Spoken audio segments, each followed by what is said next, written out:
Yo, what's going on, Dragon Ballers? Welcome back to another video. Hope you guys all had an awesome Christmas weekend. But today I want to talk about the winners and losers of the Set 19, I guess we can call it emergency ban list. Now, I think the content of this video is going to seem very obvious, but stick with me. You know, you might think, oh, just talk about Gogeta, talk about Sin, talk about Crimson. You already did that in the ban list video. Bam, done. But what I really want to use this video to do is I want to talk about the upcoming meta for the first few months of 2023, because it's actually a very highly relevant format if you think about it. We don't have a set release from November of 2022 to March. I believe it's mid-March of 2023. And there's actually a very big tournament coming up in between that time in the beginning of March. I believe the first weekend of March.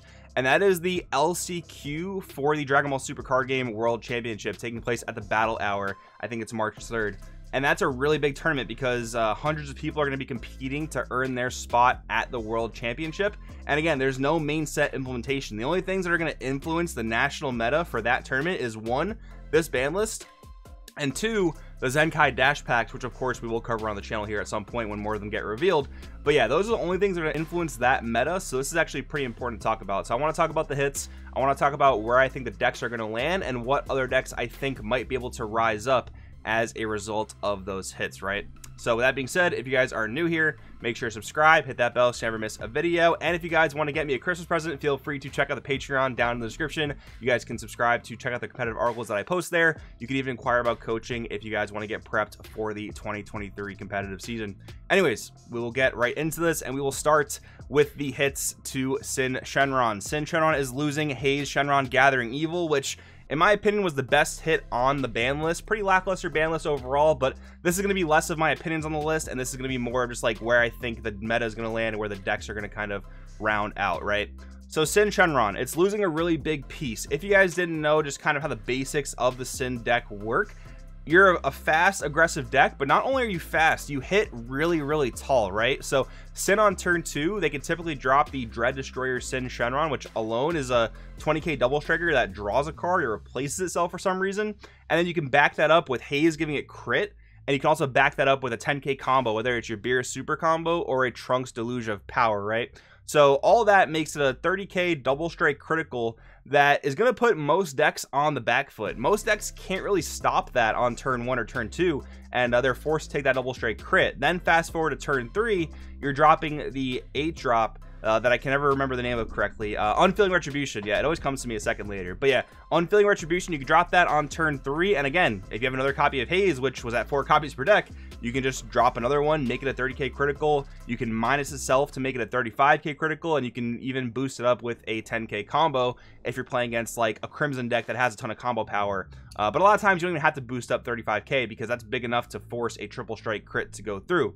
So the thing about Red in like these past 2 formats, you know, since they came out in Dawn of the Z Legends, Gogeta and Sin have been the ultimate gatekeepers for Rogue decks, and Rogue is going to be a big thing we talk about in this video, so stay tuned for that.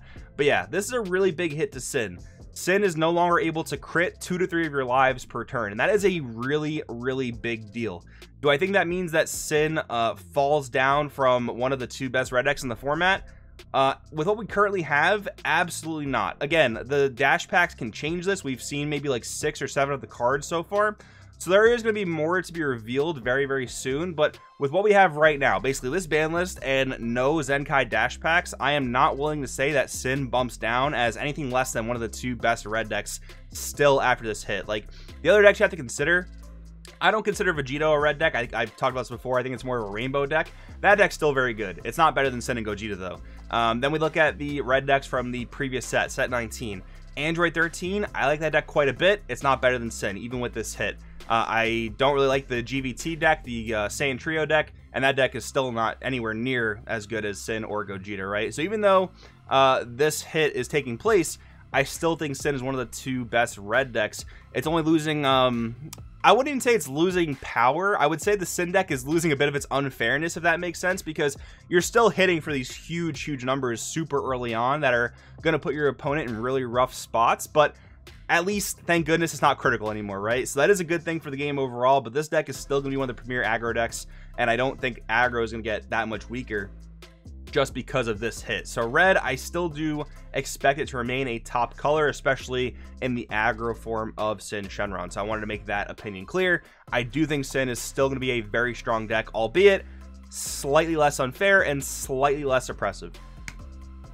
Alright, next up we're talking about SS4 Gogeta, which is losing Goku Digging Deep. This is a very strange hit. Basically what this means is Gogeta is losing even more defense. So basically if you go back to Set 18 format, a lot of Gogetas were main decking Violent Rays, which was just incredible in the mirror match. It was incredible against the Sin matchup, and to be honest, all you really had to worry about, because red was the only real color in that format. Like, yes, there were some blue decks, but Violent Rays is still really good against blue as well. By the way, I'm talking about pre-errata Violent Rays, which limits the attacks of 20k or less. Ever since Violent Rays got errated, it kind of got pushed to side deck at best, and a lot of the red decks lost a lot of their main defenses. Of course, you still have some stuff, like of course you have Testing the Op, you have Wolfang Fist if you choose to main it, but now Goku Digging Deep is going to be one of the very few Senzu Bean types of effects that Gogeta has at its disposal that's now gone. So they are like just slowly and surely chipping away at the defensive capabilities of Gogeta.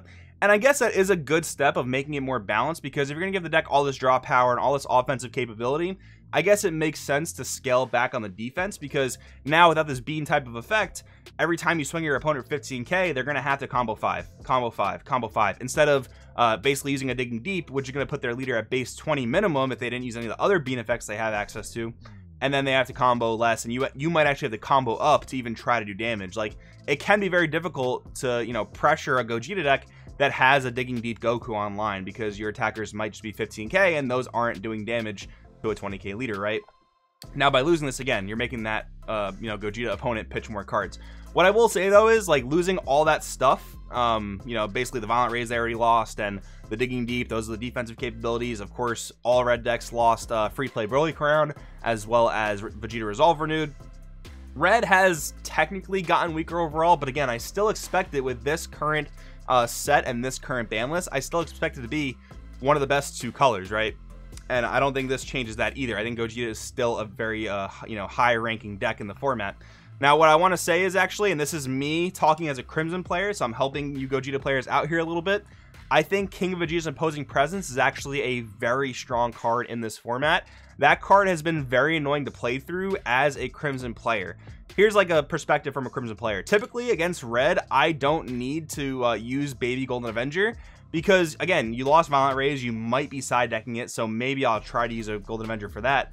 But while I was playing at Nationals and I played against 7 red decks, I did have to worry about King Vegeta's Imposing Presence, because Crimson uses a lot of dual attackers. You have the Piccolo dual attacker, you have your Kaioken SCR dual attacker, you've got several things that attack multiple times. Cell from the Z deck as well, Beerus from the Z deck.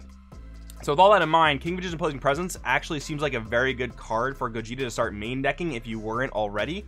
And that's kind of a replacement for Digging Deep. Like, it's not a Saiyan, it's not searchable, but like, it's still potentially usable for free, and it's a really good card in red Saiyan decks, and it seems particularly good in this format where one of your main predators, which is again the Crimson deck, has a lot of dual attackers. It was very hard for me to go for game on Gogeta players that were able to resolve King Vegeta's Imposing Presence. I will say it was made more difficult when they could use Imposing Presence plus Digging Deep, so obviously they're not going to have that same wall of defense that they had, but the deck still has insane offensive capabilities. Just loses a bit of defense, but again, it makes it more fair, but it's still probably going to remain one of the best decks in the format, you know, barring whatever might come out with these Zenkai Dash packs.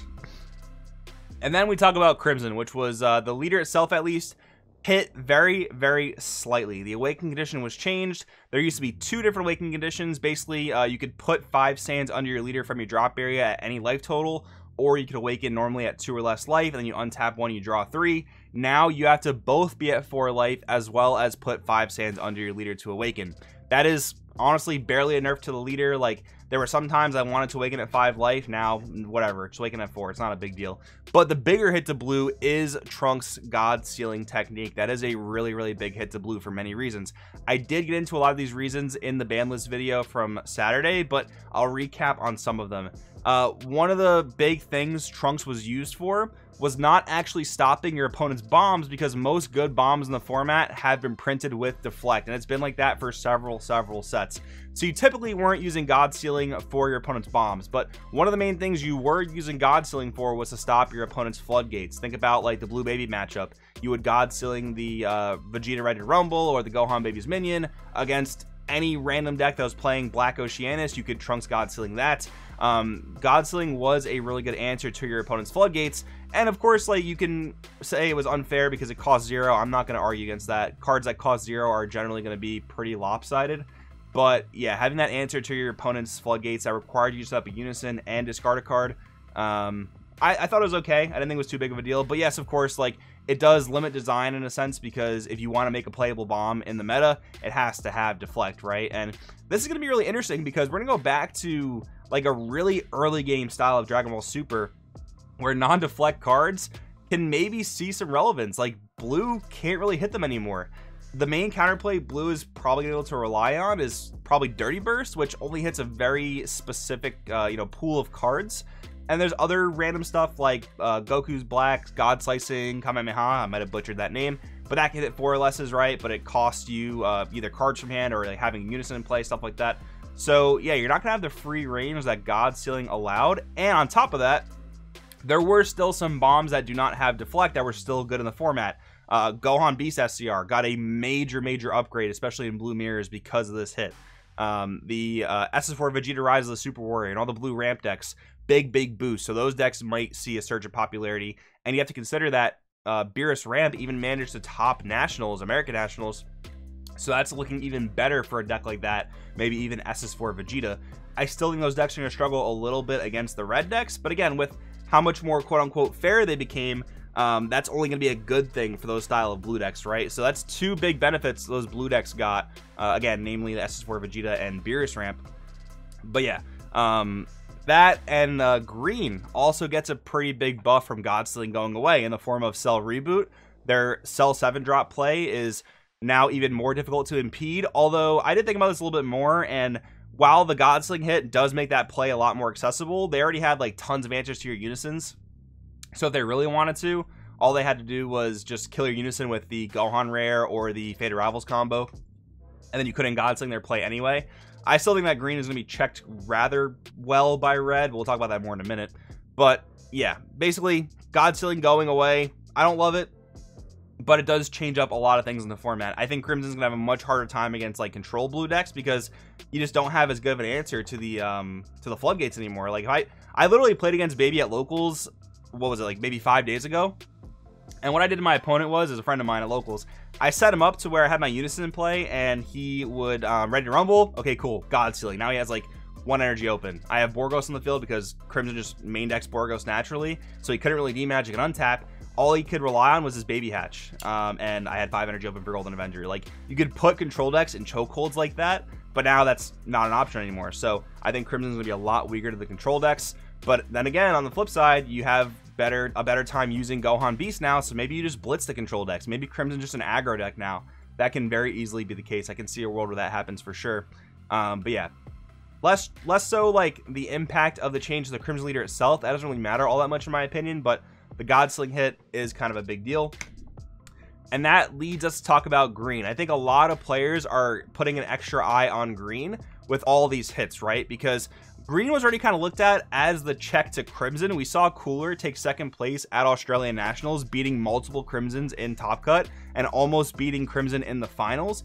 So Green Cooler might be very well positioned. And another deck that I know people are looking at is Green Gotenks for multiple reasons. You can make good use out of the Fated Rivals engine because you play a lot of Sands. You can of course make use out of the Gohan Rare, which just about every green deck can do, but you also have a good amount of draw power in Gotenks as well, and a good Z leader. So that's all looking pretty well for Gotenks. Maybe there are even other green leaders worth exploring. I can't say I've explored all of them yet. I just honestly haven't.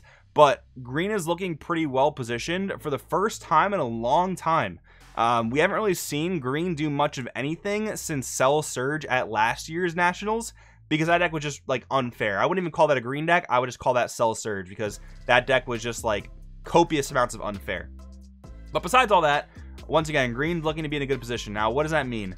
I think that green pairs well into blue, and with blue getting weaker, again, in the form of losing Godsealing, you've got a lot more options for what you can do. Like, you're able to drop your Fated Rivals combo and not worry about a single thing, which is honestly really relaxing as a green player. But another thing too is that the red decks have gotten weaker, and typically red has been very difficult for green to deal with because Dormant Potential Unleashed is not very strong against the different red decks. They're going to send their big attack at you, and you're going to dormant, and you still have to deal with that large attack. What do you do if they swing 35k triple strike at you with Sin Shenron? You dormant, you better have a blocker ready, or you're going to pitch most of your hand to combo out of that, right? So with that all in mind, can green beat the red decks in their current state? I do think it's fair to say the Sin matchup got a little better because, again, they can't crit any of your lives anymore. That is a really big deal. Gogeta is definitely a bit slower than Sin, so maybe the green decks will have some time to set up. And again, it is very nice that green just has default answers to unisons. Like, Sin and Gogeta do rely on their unisons a fair bit, so that is a really good thing as well. Maybe with some more tinkering, green will be able to deal with those red decks in their current nerfed states, right? So that was kind of the main thing I want to talk about. Basically the dynamic of Crimson getting a bit weaker, red getting a bit weaker, and green maybe finally seeing its viable spot in the format. One last thing I want to touch on though, like if you're looking for a deck or a color that can actually counterplay things like Godsling was able to do, you're looking at yellow now. You're looking at yellow with Death Blaster. I don't have a graphic up for it because I kind of just thought about it. But you're looking at yellow with Death Blaster because that rest modes and negates the skill of any battle card being played that does not have Deflect. So with that in mind, if you want to play that hyper control and shut down non-deflect cards, you're looking at yellow with Death Blaster, but it costs 2 as opposed to being free, and you have to have 2 extra cards in your drop barrier, right? So it's going to be interesting to see how things shake up. Again, the Zenkai Dash Packs are going to be very crucial to what this upcoming format looks like. I think we even saw, like in the brief spoilers, like Trunks Vegeta getting a Z leader. That looks really interesting considering what I just said about yellow, as well as the fact that Trunks Vegeta placed very highly at American Nationals. So we'll see how it all shakes up. But anyways, guys, that's what I want to talk about today. Thanks for watching. Let me know anything in the comments below, and I'll see you guys in the next one.